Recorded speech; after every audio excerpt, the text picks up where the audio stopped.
नहीं, आपको weight lose करने के लिए डेफिसिट में जाने की ज़रूरत नहीं है एंड आपको मसल गेन करने के लिए सरप्लस में जाने की ज़रूरत नहीं है। एंड हाय गाइस, मेरा नाम है क्षितिज, आप देख रहे हैं कीटो क्लब इंडिया। चलिए शुरू करते हैं। इससे पहले कि हम लोग आगे बढ़े, मैं आपको छोटा सा डिस्क्लेमर दे दूं कि ये वीडियो हमारे प्रीवियस वीडियो का सक्सेसर है, जहां पे हमने बात की थी कैलोरीज के बारे में कि आपको कैलोरीज कैलकुलेट खाने की ज़रूरत है, अगर नहीं है तो क्यों नहीं है, एंड इसका बेहतर ऑप्शनल आपके पास क्या है। तो अगर आपने उस वीडियो को नहीं देखा है तो ऊपर आई बटन में आपको उस वीडियो का लिंक मिल जाएगा, उससे क्लिक करके उस वीडियो को आप पूरा देखें, तो ही आपको ये वीडियो पूरा समझ में आएगा। तो आगे बढ़ते हैं। हमने बात की थी कि कैलोरीज कैलकुलेट करके खाना क्यों एक बेवकूफ़ी है एंड उससे कुछ फ़ायदा नहीं होता है। उसका रीज़न ये है कि इससे लिसन, आपकी बॉडी में लेप्टिन एंड ग्रेलिन, जी नेचर ने 2 हार्मोन्स दिए हैं आपकी बॉडी में। तो आज हम इस वीडियो में लेप्टिन एंड ग्रेलिन के बारे में थोड़ा विस्तार में चर्चा करेंगे, ताकि आपको समझ में आएगा कि क्यों आपको अपनी बॉडी की सुननी चाहिए, ना ही किसी रैंडम कैलोरी कैलकुलेटर की। तो बात करते हैं लेप्टिन के बारे में। तो लेप्टिन हार्मोन कुदरत का दिया हुआ है एक सैटिस्फाइड हार्मोन जिसे हम कहते हैं। कहने का मतलब कि जब आप खाना खाते हो, खाना खाने के बाद एक पॉइंट ऐसा आता है जब आप सोचते हो कि अब नहीं खा सकता मैं, अब नहीं हो सकता है, that's it, I am done. तो वहाँ पे हमारा बॉडी जो है लेप्टिन हार्मोन को रिलीज करना शुरू करता है, जहाँ पे हमारी बॉडी को ये मैसेज मिलता है कि सफिशिएंट एनर्जी के लिए हमारे पास कैलोरीज आ चुकी है, अब और कैलोरीज की ज़रूरत नहीं है। तो उसके बाद बॉडी में सर्टेन केमिकल रिएक्शंस होते हैं, जिसके बाद से फिर हम कहते हैं कि चलो नहीं, हमें सैटिस्फाइड हमें मिल गया, पेट हमारा भर गया, अब हम और नहीं खाएंगे। फिर एक आता है हमारा लेप्टिन हार्मोन, जिसको बहुत से लोग हंगर हार्मोन कहते हैं। तो अगेन इसको हंगर हार्मोन कह के बोलना ठीक नहीं होगा, अगेन लेमैन टर्म्स में आप उसे कह सकते हैं, बट उसके सिवा और भी कई सारे बॉडी में फंक्शंस होते हैं। ग्रेलिन हार्मोन जो है उसका काम ये होता है कि हमें हंगर फील कराना। तो लेट्स से फॉर एग्जांपल, अगर आपको भूख लगी हुई है, ठीक है, इनफैक्ट आपको भूख लगती कैसे है, तो बॉडी में जब एनर्जी बैलेंस करने के लिए कैलोरीज थोड़ी कम ज़्यादा हो जाते हैं या कम हो जाते हैं, आपकी जो वाइटल फंक्शंस है आपकी बॉडी को उसको परफॉर्म करने के लिए अगर सफिशिएंट कैलोरीज नहीं है, तो बॉडी सोचती है कि कैलोरीज लाओ। तो कैलोरीज अब कहाँ से आएगी, तो बॉडी से ग्रेलिन हार्मोन का सेक्रेशन होता है, जो कि हमें बॉडी को ये सिग्नल देता है कि खाना खा लो, कैलोरीज कंज्यूम कर लो, बिकॉज हमें चाहिए एनर्जी, ताकि जो हमारे सिस्टम है, जो हमारे बॉडी के फंक्शंस है, वो सही तरीके से काम कर सके। अब हैविंग सेड दैट, यहाँ पे जब हम कैलोरीज को कैलकुलेट करके जब खाना शुरू करते हैं, जैसे हम लोग वेट लॉस का एग्जांपल लेते हैं, तो उसमें जो सबसे हमने पिछली वीडियो में बात भी की थी कि आप कैलोरी डेफिसिट अगर फॉलो करते हो तो फिर आपका वेट लॉस शुरू हो जाता है। और हाँ, वेट लॉस आपका होता है, बट किस कीमत पे। जो मेरा पर्सनल एक्सपीरियंस है, जो मैंने लोगों को देखा है, तो वो देखने में काफ़ी लेथार्जिक लगते हैं। अगर वो जिम विम करते हैं तो फिर जिम तो आप भूल जाओ, उनका वेट काफ़ी मतलब डाउन हो जाता है, ठीक से ट्रेनिंग नहीं कर पाते हैं, और उनसे पूछते हो कि ऑफ लग रहे हो, ताकत नहीं लग रही, तो कहते हैं यार मैं ना वेट लूज कर रहा हूँ, तो मैं कैलोरी डेफिसिट में चल रहा हूँ, जिस कारण से मैं थोड़ा सा ऑफ लग रहा हूँ, लेकिन जब मैं फिर सरप्लस करूँगा ना, जब मैं वेट गेन करूँगा तब फिर मैं वजन उठाऊंगा। तो ये कोई लाइफस्टाइल नहीं है। आई मीन आप इस तरीके से अपने आप को टॉर्चर करके, अपने हेल्थ को टॉर्चर करके इस तरीके से आप वजन कम करने को जो देख रहे हैं, ये काफ़ी अनहेल्दी है। आप ठीक से कोई काम नहीं कर सकते हो, आप लेथार्जिक फील करते हो, थके हुए हो, भूख लगी हुई है आपको, लेकिन आप खा नहीं रहे हो क्योंकि आपको वजन लूज करना है। तो ये काफ़ी टॉर्चरस वे है।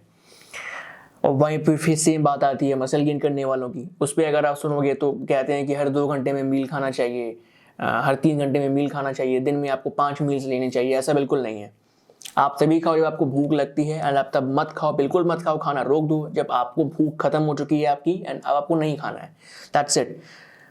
सी प्रीवियस ज़माने में जब हमने Greek gods and Greek statues की जो हमने बात की थी कि ग्रीक स्टैचूज़ या ग्रीक के लोग या किसी भी देश के लोग जब उस टाइम रहते थे तो काफ़ी लीन एंड टोन थे, उनको किसी कैलकुलेटर की ज़रूरत नहीं थी। तो उस टाइम वो किस तरीके से खाते थे, सिंपल चीज़ों को कॉम्प्लिकेट करके रखना, उसके बाद लोगों को समझाना आज के ज़माने में एक ट्रेंड बना हुआ है। आप अगर लोगों को सिंपल भाषा में कोई चीज़ सिखाओगे, समझाओगे, तो उनको समझ में नहीं आता। जब तक आप चीज़ों को कॉम्प्लिकेट ना कर दो, इन्हें लगता ही नहीं है कि हाँ कोई एक वेल रेप्यूटेड इंसान आपसे बात कर रहा है। प्रॉब्लम यहीं पे आती है।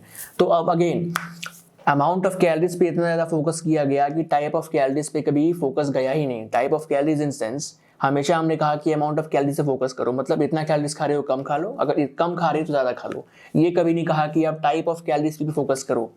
अगर आपके डाइट में फैट या प्रोटीन अच्छी मात्रा में नहीं है, आपको किसी भी बॉडी की वाइटल फंक्शन में आपको दिक्कत आएगी। आपको खुद अगर आप वेट लूज करने को देख रहे हो, आपको उसमें प्रॉब्लम आएगी। अगर आप मसल बिल्डिंग देख रहे हो, आपको उसमें प्रॉब्लम आएगी। वेट लॉस, मसल बिल्डिंग आप छोड़ दो, जो नॉर्मल आपकी बॉडी की जो मेंटेनेंस रूटीन है उसको फॉलो करने में बॉडी को काफ़ी दिक्कत आ सकती है, क्योंकि आप सफिशिएंट कैलोरीज नहीं ले रहे हो। ठीक है, पहली चीज़ तो ये। एंड अगर ले रहे हो तो आप क्या खा रहे हो? Majorly carbohydrates, be it north Indian, south Indian या overseas, be it anyone. In today's persons diet most of the जो कैलोरीज है वो कार्बोहाइड्रेट से ही आता है, प्रोटीन एंड फैट ना के बराबर है। तो जो टाइप ऑफ कैलोरीज है इसके बारे में लोगों को कभी जागरूक किया ही नहीं गया। अगर आपकी डाइट में most of the time carbohydrate है तो फिर आप कितना भी डेफिसिट कर लो या आप कुछ भी कर लो, आप हमेशा वेट जो लूज जब आप करोगे तो उसमें आपका मसल मास जाएगा। एंड आपको जब वेट आप गेन करने को सोचोगे तो आपका most of the time body fat ही डिपॉजिट होगा। कार्बोहाइड्रेट्स कुछ नहीं है, वो शुगर है। शुगर कार्बोहाइड्रेट सब both are same. Simple complex ये सब आपको जो एक तरह से बेवकूफ़ बनाने के ये सब टर्म्स रखे गए हैं कि सिंपल नहीं खा दो कॉम्प्लेक्स खा लो, कॉम्प्लेक्स नहीं तो सुपर कॉम्प्लेक्स खा लो एंड व्हाट नॉट बुलशिट। ठीक है, सिंपल सी बात यहाँ पर है, कार्बोहाइड्रेट्स एंड शुगर में कोई डिफरेंस नहीं है, दोनों सेम है, दोनों का मोलिकुलर स्ट्रक्चर बिल्कुल सेम है। वो बॉडी में जाता है, इंसुलिन को राइज करता है, इंसुलिन राइज होगा तो फिर आपका जो फैट डिपोजिशन है वो स्टार्ट हो जाता है। बिकॉज आप कार्ब्स बहुत ज़्यादा खाते हो एक बार में, आपके सेल्स में उतना जगह नहीं है कि वो उतने सारे ग्लूकोज को एक बार में रख सके, तो वो कहाँ जाता है? फैट सेल्स में जाता है। तो अगर आपको कोई ओबीज इंसान या कोई मोटा इंसान अगर आपको दिखता है जो ओबेसिटी का शिकार है, इसका साफ साफ मतलब वही है कि वो अपने बॉडी में एक्सेस ग्लूकोज का स्टोर लेके घूम रहा है। वो एक्सेस ग्लूकोज जो उसकी बॉडी कभी यूटिलाइज नहीं कर पाती है वो फैट सेल्स में चली जाती है। हालांकि फैट एंड प्रोटीन के साथ ये चीज़ नहीं है, आप कभी भी फैट एंड प्रोटीन को एक्सेस अमाउंट में नहीं कंज्यूम कर सकते हो। कार्ब्स आप कर सकते हो, बिकॉज जब आप कार्ब्स कंज्यूम करते हो तो मैंने आपको बताया लेप्टिन एंड ग्रेलिन के बारे में। जो कार्बोहाइड्रेट है वो आपके लेप्टिन हार्मोन को ब्लेंड कर देता है। अब अगर आप थोड़ा सा वीडियो को पीछे करोगे आपको समझ में आएगा लेप्टिन क्या काम करता है। लेप्टिन इज द सैटिस्फाइटी हार्मोन, वो सैटिस्फाइटी फील कराता है। कार्बोहाइड्रेट जो है लेप्टिन हार्मोन को ब्लेंड कर देता है। इन केस अगर आपको इतना खाना चाहिए तो आप इतना भी खा सकते हो, यानी ये चीज़ सिर्फ और सिर्फ कार्ब्स के साथ होती है। फैट एंड प्रोटीन आप कभी भी ओवर ईट नहीं कर पाओगे, because fat and protein are much denser in nature and 1 gram of fat gives you 9 kilo calories as compared to that of carbohydrates which only gives you 4 kilo calories. Talking about protein, so protein does gives you 4 kilo calories as same of fat, but protein are much denser in nature, so that's why it does much take time, okay, for protein and fat to get digested and assimilated and then absorbed by your human body.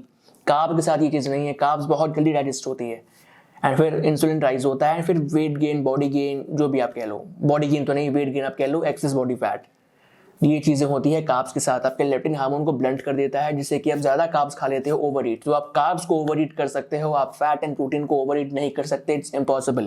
Because आप जब fat and protein के diet पर हो, आपका leptin, ghrelin and all the other body hormones functions very well at the optimal level. So that is the thing. तो time आ गया है कि अमाउंट ऑफ कैलोरीज से ज़्यादा आप टाइप ऑफ कैलोरीज से फोकस करो, तब मे बी आप अपने वेट को रेगुलेट कर पाओगे। सो आई होप कि इस वीडियो से आपके कुछ क्वेरीज क्लियर हो गए होंगे। स्टिल अगर आपको क्वेरीज है आप please keto club India channel पे हमारे इंस्टाग्राम हैंडल पे आके वो आपको नीचे दिख जाएंगे, लिंक में आपको डिस्क्रिप्शन बॉक्स में दे दूंगा, वहाँ पर आकर हमसे क्वेरी कर सकते हो, इस चीज़ के बारे में फर्दर कंसल्टेशन ले सकते हो कि मैं जो बोल रहा हूँ किस आधार पे बोल रहा हूँ, कितना साइंस है कितना लॉजिक है। ओके, सो अगर आपको वीडियो पसंद आया हो तो लाइक करें, सब्सक्राइब करें, शेयर करें, बेल आइकन को दबाना ना भूलें, because for the future notifications. Till then be safe.